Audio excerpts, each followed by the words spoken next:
Thank you. Senator Carr. Madam Deputy President, at one level this is a very simple proposition that seeks to refer to the Economics Committee a proposal on how we can improve the scientific advice to this parliament. So I was somewhat surprised when I was advised that the government is going to vote against this proposition. I was surprised because I have represented the Labor Party on scientific matters for many, many years. It's a matter of deep concern to me that we have not had an adequate level of investment and understanding of the importance of scientific advice to this parliament. And as a consequence, I've long held the view that the British model is and followed by the American model in terms of their advice to their Congress, is models that we could adopt in this country. And as a consequence, we did look at this issue in regard to as the Senate inquiry into nationhood, national identity and democracy, and that committee recommended that the Australian government established a Parliamentary Office of Science modelled on the UK Parliamentary Office of Science and Technology to provide independent, impartial scientific advice, evidence and data to all members and senators. It was recommendation 14. Now, I chaired that inquiry. It was a recommendation that was bipartisan. So I'm particularly concerned that the government now finds this proposition dangerous, that says that there's adequate advice and we don't need to do this, we don't need to have this reference. Somehow or another this has suddenly become a contentious issue. Now, if members are going to, members and senators are going to debate and pass laws that govern Australians, they do need access to reliable information, impartial information. They don't need to have ideologically loaded information, and I acknowledge that there are going to be differences of opinion about the nature of that information, but they do need access to the very best information. And you simply can't rely upon the department to provide that on their own. And it's possible that even fine organisations like our scientific agencies are able to present information which is contestable. We hear on a regular basis it is contestable. Now, I take the view that it is important that the institutions and processes of parliamentary democracy would not be possible without that debate and without that access. And a proposed science office would in fact enhance democracy in this country. It would enhance our understanding of how this country is actually faring. And the fact that, for instance, the IPCC report has highlighted the challenges that this country faces. The arguments about how we deal with those challenges are inherent to the political process. We don't have to agree about the mechanism by which we address those challenges, but we do have to address those challenges. And the pursuit of that advice through proper scientific analysis is critical to that solution. And what we've got, I see, is an example where the government's opposing this motion because it's inherent within this government a fundamental hostility to scientific inquiry. A war on science has been the hallmark of this government throughout its life. We are, of course, now debating whether or not an office would be useful. Debating whether or not we could create such an office would enhance our work as members of parliament. It's an extraordinary proposition. The debate whether or not it would enable us to serve better the people of this country, the people who actually pay our wages, on whom we, of course, are supposed to serve.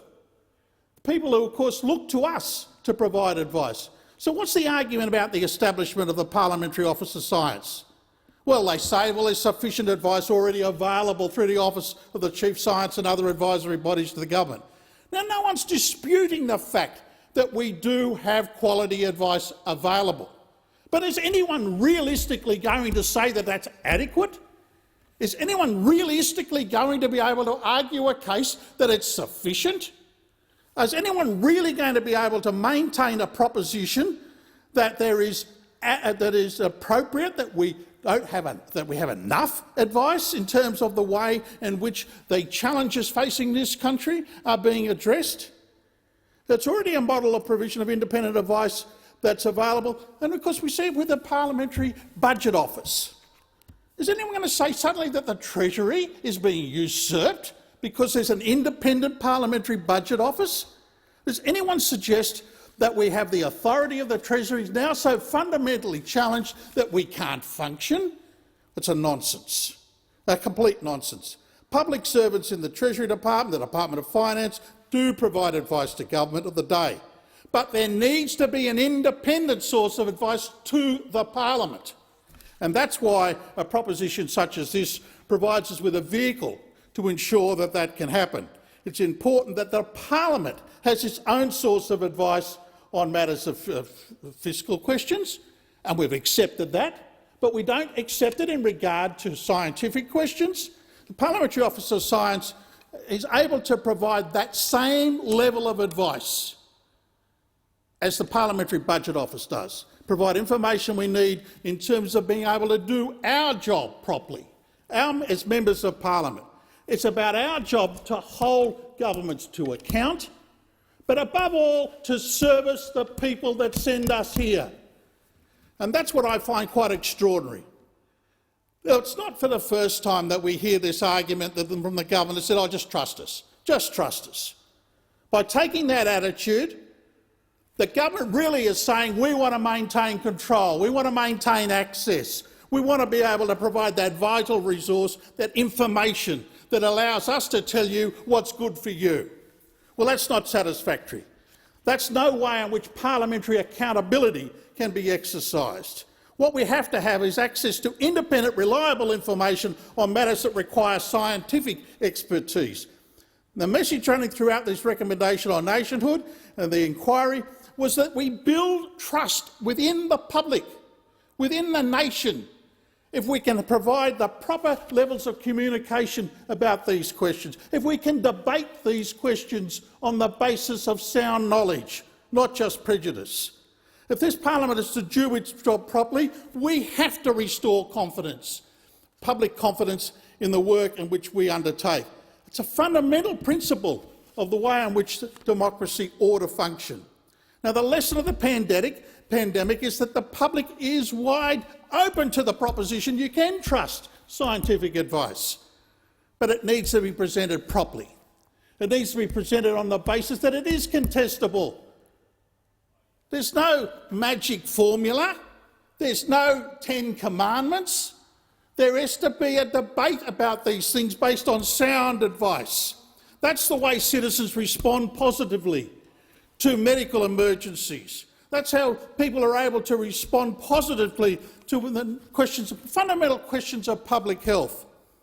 Ill-informed comments, and unfortunately have been heard all too often throughout our political system. The former Chief Scientist, Professor Ian Chubb, proposed that the Australian government set up a formal relationship between Parliament and the scientific community. The formal relationship would define what it means to provide scientific advice to Parliament and to the government. Now, that relationship does exist within the United Kingdom, where the Parliament has signed an agreement setting out the roles and the responsibilities of the two parties. It's a proposition that I have advanced before about a charter between the Parliament and the scientific community. Professor Chubbs argues the case that we need to have an agreement which includes such things as the scientists have an obligation to provide free, frank advice that was good as they would possibly offer, given that advice that was available to them and their own expertise and their own work. On the other side, the Parliament has to make a commitment to make that advice public. This process, of course, which led to the creation of POST, the UK Parliamentary Office of Science and Technology, which the nationhood inquiry, as I've indicated, recommended as a model for this country. POST works well because both houses of the UK Parliament are involved, and they describe the job as helping bridge the gap between research and policy by providing parliamentarians with up-to-date research evidence and expertise to inform legislation and scrutiny. And to those that say, well, look, this gets captured by scientists. The thing about Post, and I've read their material for many, many years, it's balanced. It's actually in plain English. And it acknowledges the importance of social considerations as well as the purely scientific. And it's proved its worth. It's existed since 1989. It was established under the Thatcher government. That great radical, Margaret Thatcher. Of course, the government, for this reactionary mob here, far too dangerous a person to be able to undertake something like that. So no one in the United Kingdom argues somehow or another it usurps the role of the government's own advisers. But Post is jointly funded by the Houses of Parliament in the United Kingdom. It's overseen by a board made up of 10 members of the House of Commons and 4 members of the Lords, chosen on the basis that reflects the balance of the parties in the Parliament. Researchers are chosen by learned academies representing the breadth of scientific disciplines, representatives of the research and information committees of the Parliament. So there's no reason why a similar model couldn't apply here. And this reference would provide us with a vehicle to check all of those things out. We should be able to be conscious of how such damage has been done in terms of democracies about ill-informed opinion and the breakdown in public trust, in public institutions. The establishment of a formal relationship between the nation's scientists and the Parliament is important to restore trust, but it's important for the re-establishment of confidence in the parliamentary system itself. It would also work to overcome the toxic effect of the scurrilous attacks on science and on scientists, attacks promoted by and including members of this Parliament who should know better. Now, of course, they've done it for very partisan reasons. They think there's a vote in it. They think that building on prejudice, on building upon this sort of populist, reactionary, nationalist notions is going to somehow or another produce a political dividend for them. We've heard in various elements suggest that somehow or another this is about defending Western civilisation.